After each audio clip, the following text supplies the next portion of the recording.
ने आज जम्मू कश्मीर और हरियाणा में होने वाले विधानसभा चुनाव की तारीखों का ऐलान कर दिया है।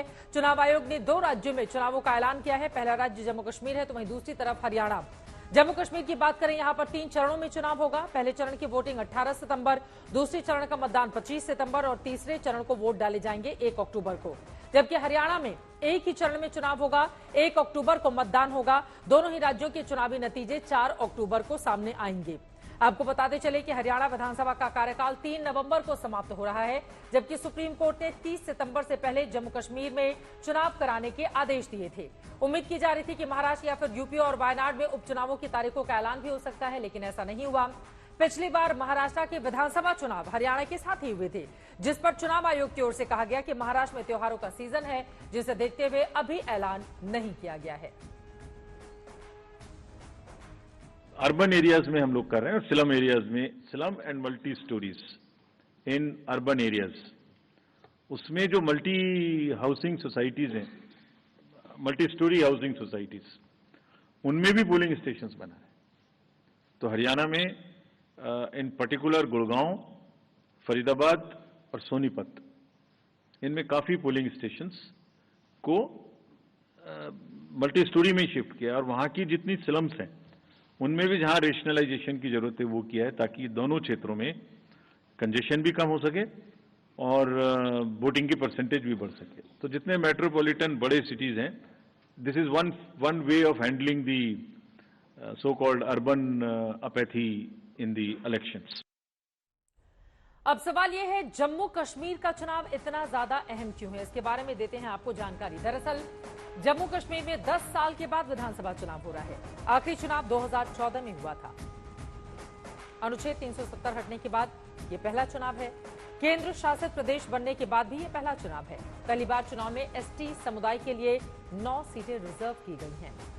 जम्मू कश्मीर में सीटों के लिहाज से ये चुनाव कितना अलग है, उसे भी समझ लेते हैं। पहले जम्मू कश्मीर में 87 सीटों पर चुनाव होता था, लेकिन इस बार 90 सीटों पर मतदान होगा। पहले जम्मू की 37 सीटें थी, जो बढ़कर 43 सीटें हो गई हैं। कश्मीर में पहले 47 सीटें थी और उनमें भी 1 की बढ़ोतरी हुई है। लद्दाख के अंदर 4 सीटें आती थी, अब लद्दाख जम्मू कश्मीर से अलग हो चला है। कोर्ट ने जम्मू कश्मीर में चुनाव को लेकर वक्त दिया था 30 सितंबर तक का। ऐसे में चुनाव आयोग लगातार कश्मीर के हालातों पर मंथन कर रहा था, जिसके बाद तारीखों का ऐलान किया गया। पार्टियां चुनावी मोड में आ चुकी हैं। फारूक अब्दुल्ला और उमर अब्दुल्ला दोनों ही विधानसभा चुनाव में अच्छे प्रदर्शन का भरोसा जता रहे हैं। सुनिए। ये हम कहेंगे वेलकम स्टेप ही है, क्योंकि यहाँ अफसरशाही थी, कोई किसी को सुनता नहीं था, लोगों के लिए कोई दरवाजा खुला नहीं था। कोई तो दरवाजा खुलेगा लोगों के लिए, कोई तो सुनने वाला रहेगा। लेकिन हमारी पार्टी, जहाँ तक पीडीपी का सवाल है, इलेक्शन सिर्फ 1 पॉइंट एजेंडा नहीं है।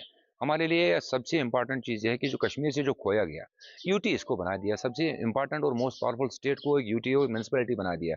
अब एक म्यूनसिपैलिटी का ही एक किस्म से इलेक्शन हो रहा है, फिर भी हम वेलकम करते हैं। आशा है कि इलेक्शन फ्री और फेयर होंगे, और फ्री और फेयर से ज्यादा आजकल जो पिछले कुछ महीनों से फेयर है, आतंकवाद मुड़ के आया है और जम्मू सूबा में ज्यादा उसका असर है। तो फ्री और फेयर इलेक्शन के साथ साथ हमें पूरी आशा है कि सिक्योरिटी का बंदोबस्त, वोटर्स का, लीडर्स का, इलेक्शन लड़ने वाले लोगों का, कैंपेन करने वाले लोगों के पूरी सुरक्षा का ध्यान रखा जाए। जिस तरह के जम्मू कश्मीर की अलग अलग पार्टियों के रिएक्शन लगातार सामने आ रहे हैं। यकीनन 10 सालों के बाद होने जा रहा है विधानसभा चुनाव, जिसको लेकर हर एक दल इस वक्त उत्साहित दिखाई दे रहा है। उधर हरियाणा में भी इस बार का चुनाव बेहद दिलचस्प है। आज सुबह की मुख्यमंत्री नायब सैनी ने कई योजनाओं का ऐलान किया, तो वहीं तारीखों के ऐलान के बाद वहां पर सियासत तेज हो गई है। हरियाणा की बात है, मैं स्वागत करता हूं इस चुनाव की घोषणा का, और निश्चित रूप से हमारा कार्यकर्ता चुनाव लड़ने के लिए अपने बहुत पहले से तैयारी कर रहा है। और इसमें निश्चित रूप से जैसे केंद्र में नरेंद्र मोदी जी के नेतृत्व में तीसरी बार सरकार बनी है, इसी प्रकार हरियाणा में भी भारतीय जनता पार्टी की तीसरी बार सरकार बनेगी। और निश्चित रूप से हम जनता को जो सहूलतें पिछले 10 साल से दे रहे हैं, उन सहूलतों को आगे बढ़ाएंगे।